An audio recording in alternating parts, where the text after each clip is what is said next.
Hello, it's time for another weekly wrap up. It was not a good reading week. One might even say that it was a pretty bad reading week, actually.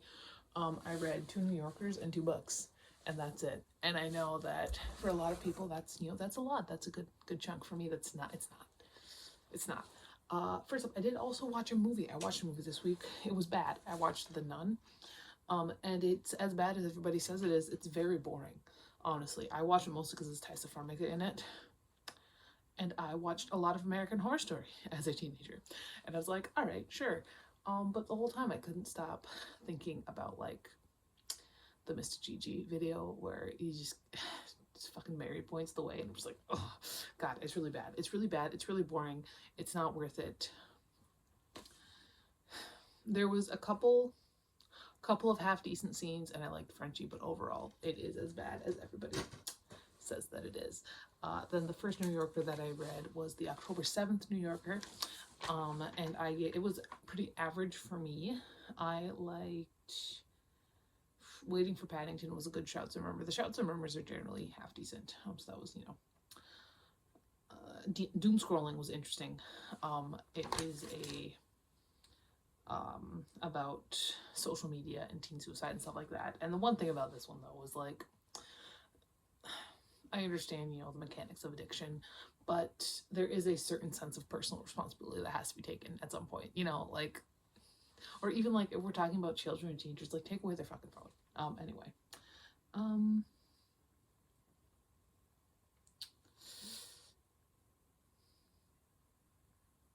That's about it. That's about it.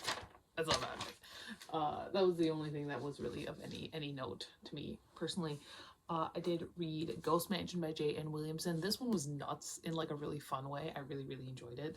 This is one of those old paperback horrors that's really ridiculous and fun, and I really liked it. It is about this family that moves into this old house, and the reason why they do this is because it is for like $116. If they refurbish, it's theirs. It's like a city program that's trying to take these old foreclosed homes and having people move in so that they don't just have these big homes everywhere. And it is ridiculous.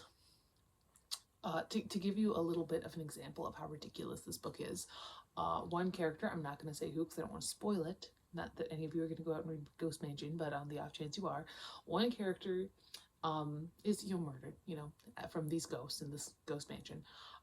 And they find him folded up and stuffed in his fridge. I'm like, hello, it's ridiculous and fun. The back really kind of sets the scene, and that's really the scene you get the whole time. Goes the house with nobody in it. It was a big, old, abandoned place, run down, neglected, and empty. Or was it? Houses are inanimate objects. They have no heart, no pulse, no life or breath of their own.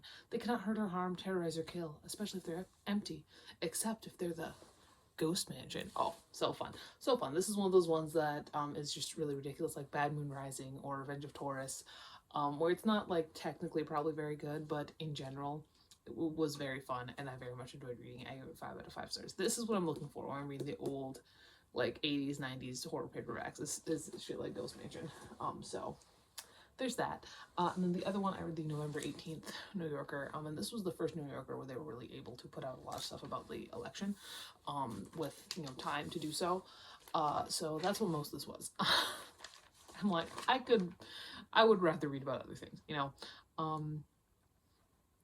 I give this one 2 out of 5 stars. The biggest chunk of it was Reprise, which is 20 pages of various people talking about the election. That's what it was.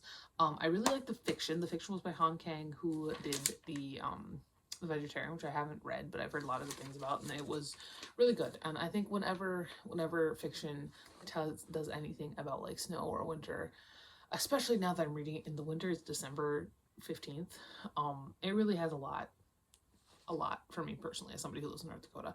But it was very beautifully written, very fun, not fun, god, it was tragic. It was very tragic, and I think it did make me more likely to probably pick up some of her books. So I read that.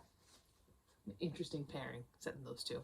And then I read The Weatherbees yesterday, which is by J. Clifton Weisler. This is a Western novel from the 90s about this 18-year-old whose parents die, and he has to kind of figure out what he's going to do because he's got 3 younger brothers. And this really, I don't know if this is like part of a series or something, because it felt like there was a lot of backstory that I should already know.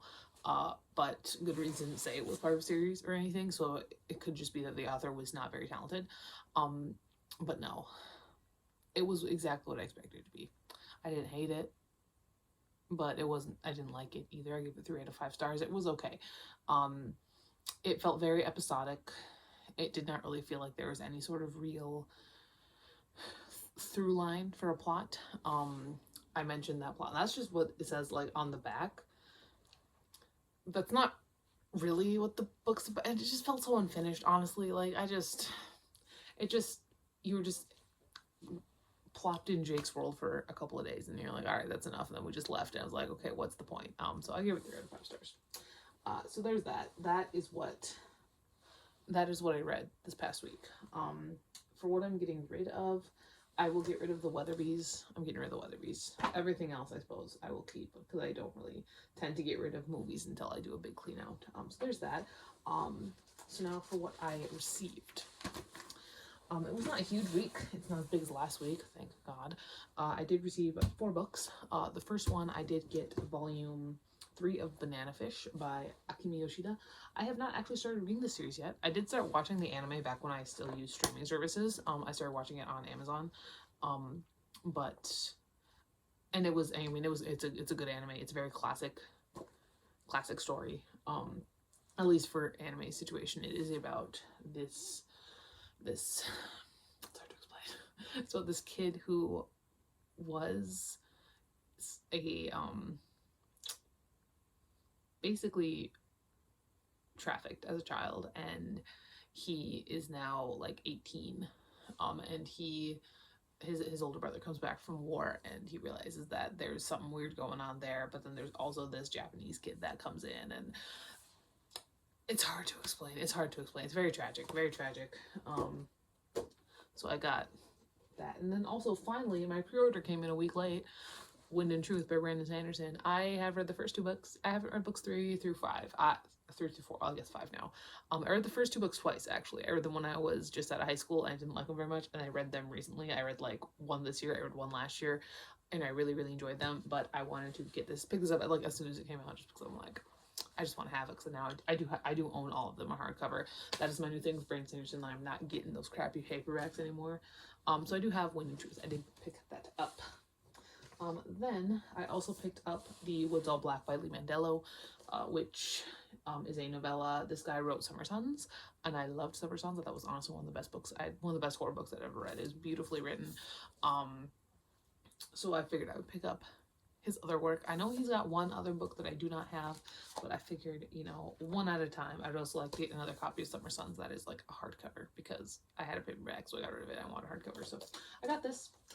And then I did also pick up The Ballad of Songbirds and Snakes by Suzanne Collins, which I haven't read. I read all original 3 Hunger Games books when I was in high school, because I like the perfect time. I graduated high school in 2015, so I was like prime time Hunger Games. But I never read this one.